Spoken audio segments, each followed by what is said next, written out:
എല്ലാവർക്കും എൻ്റെ വിനീതമായ നമസ്കാരം. ശ്രീനാരായണ ഗുരു എൻ്റെ ദൈവം എന്ന വിഷയത്തെക്കുറിച്ച് സംസാരിക്കാൻ നിങ്ങളുടെ മുമ്പിൽ നിൽക്കുമ്പോൾ ഭഗവാൻ ശ്രീനാരായണ ഗുരുദേവനെ ദൈവമായി ആരാധിക്കാൻ പഠിപ്പിച്ച എൻ്റെ മാതാപിതാക്കളെ ഞാൻ നമിക്കുന്നു. ഭഗവാൻ ശ്രീനാരായണ ഗുരുദേവനെ ദൈവമായി മനസ്സിൽ പ്രതിഷ്ഠിച്ചത് കൊണ്ടാണ് ദൈവദശകവും ഗുരുസ്തവവും ഒക്കെ നാമസങ്കീർത്തനങ്ങളായി അമ്മയുടെ മടിയിലിരുന്ന് എനിക്ക് പഠിക്കാൻ സാധിച്ചത്. ആ കൃതികളിലൂടെ ഗുരുവിൽ നിറയുന്ന ദൈവ ചൈതന്യത്തെ അറിയുകയായിരുന്നു ഞാൻ. ഏത് ആപൽ ഘട്ടങ്ങളെയും പ്രതിസന്ധി ഘട്ടങ്ങളെയും തരണം ചെയ്യാൻ ഗുരുവിലുള്ള അടിയുറച്ച വിശ്വാസം ഒന്നുകൊണ്ട് സാധിക്കും.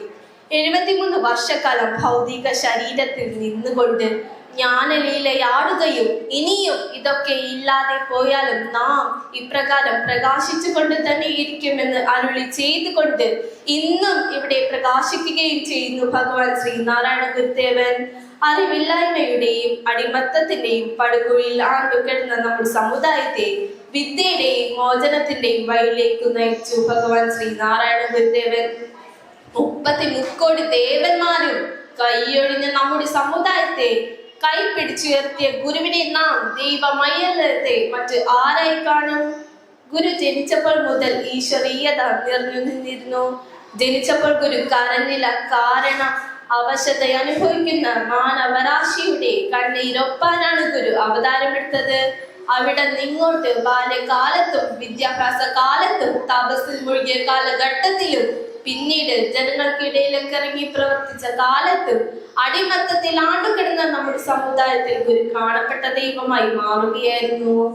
ഭഗവാൻ ശ്രീനാരായണ ഗുരുദേവനോട് ചേർന്ന് നിന്നത് കൊണ്ടാണ് കുമാരനാശാൻ വിശ്വമഹാകവിയായി മാറിയത് എന്ന് നമുക്കറിയാം. കുമാരനാശാൻ എഴുതിയ സ്വാമി തിരുനാൾ വജ്ജിപ്പാട്ടിലും ഗുരുസ്തവത്തിലും മറ്റു പല കൃതികളിലും എഴുതി വച്ചു ഗുരു തന്നെയാണ് പരമമായ ദൈവമെന്ന്.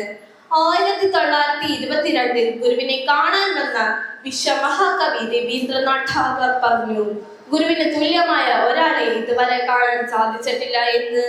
5 വൻകരകളിലായി 30-ലധികം രാജ്യങ്ങൾ സഞ്ചരിച്ച ജ്ഞാനിയായ ടാഗോറാണ് ഇത് പറഞ്ഞതെന്ന് ശ്രദ്ധേയമാണ്. തന്റെ അവതാര കാലഘട്ടത്തിൽ തന്നെ മറ്റൊരു മഹാപുരുഷനും ലഭിക്കാത്ത പ്രാധാന്യവും മഹത്വവും ഗുരുവിന് ലഭിച്ചിരുന്നു.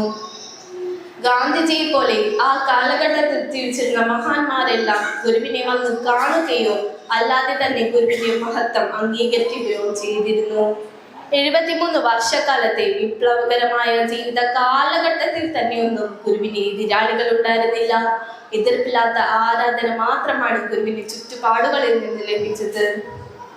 ആഹാം ബഹുലക്ഷം ജനമങ്ങേ തിരുനാമ വ്യാഹാര ബലത്താൽ വിജയിപ്പൂ ഗുരുമൂർത്തെ എന്ന് കുമാരനാശാൻ എഴുതുമ്പോൾ ജീവിതത്തിൽ എവിടെയും പരാജയപ്പെടാതെ വിജയിച്ച് മുന്നേറാൻ ഗുരുവിന്റെ പാദങ്ങളിൽ അഭയം തേടിയാൽ മതിയെന്ന് ചൂണ്ടിക്കാണിച്ചു തരുകയായിരുന്നു ആശാൻ ചെയ്തത്. ഇന്ന് കാണുന്ന നിലയിൽ വിദ്യാഭ്യാസം നേടാനും സാമ്പത്തിക സ്വാതന്ത്ര്യത്തോടെ ജീവിക്കാനും നമ്മെ പ്രാപ്തനാക്കിയ ഗുരുവിനെ മറന്നുള്ള ഒരു ജീവിതമല്ലേ നാം ഇന്ന് നയിക്കുന്നത്? നാം ഗുരുവിലേക്ക് തിരിച്ചു വരേണ്ട കാലഘട്ടമാണിത്. ഗുരുവിനെയും ഗുരുവചനങ്ങളെയും ഗുരുവിന്റെ വഴികളെയും മറന്നു ജീവിക്കുന്ന പുതിയ തലമുറക്ക് നേരാൻ 1000 ജന്മങ്ങളെടുത്ത് ഗുരുവിന്റെ പാദങ്ങളിൽ അർച്ചന നടത്തിയാൽ തീരില്ല. ഗുരുവിനോടുള്ള ഈ കടമയും കടപ്പാടും അത്രമാത്രം നാം ശ്രീനാരായണ ഗുരുദേവനോട് കടപ്പെട്ടിരിക്കുന്നു. ഗുരുവിനെയും ഗുരുവചനങ്ങളെയും ഗുരുവിന്റെ വഴികളെയും മറന്നു ജീവിക്കുന്ന പുതിയ തലമുറക്ക് നേരം വഴികാട്ടും ഭഗവാൻ ശ്രീനാരായണ ഗുരുദേവന്റെ മഹാത്മ്യം തിരിച്ചറിയാനുള്ള അവസരങ്ങൾ സൃഷ്ടിക്കേണ്ടിയിരിക്കുന്നു. ആ ചഞ്ചലമായ വിശ്വാസത്തോടെ ഗുരു തന്നെ പരദൈവം എന്ന് കരുതി മുന്നേറൂ. വിജയം നിങ്ങളുടെ കാൽ കീഴെത്തുന്നത് നിങ്ങൾക്ക് അനുഭവിച്ചറിയാം. എന്റെ കണ്ട ദൈവമായ ശ്രീനാരായണ ഗുരുദേവനെ കുറിച്ച് ഇത്രയും നിങ്ങളുടെ മുമ്പിൽ നിന്നുകൊണ്ട് പറയാൻ സാധിച്ചതിലുള്ള സന്തോഷവും നന്ദിയും അറിയിച്ചുകൊണ്ട് ഞാൻ എന്റെ വാക്കുകൾ നിർത്തട്ടെ. നന്ദി, നമസ്കാരം.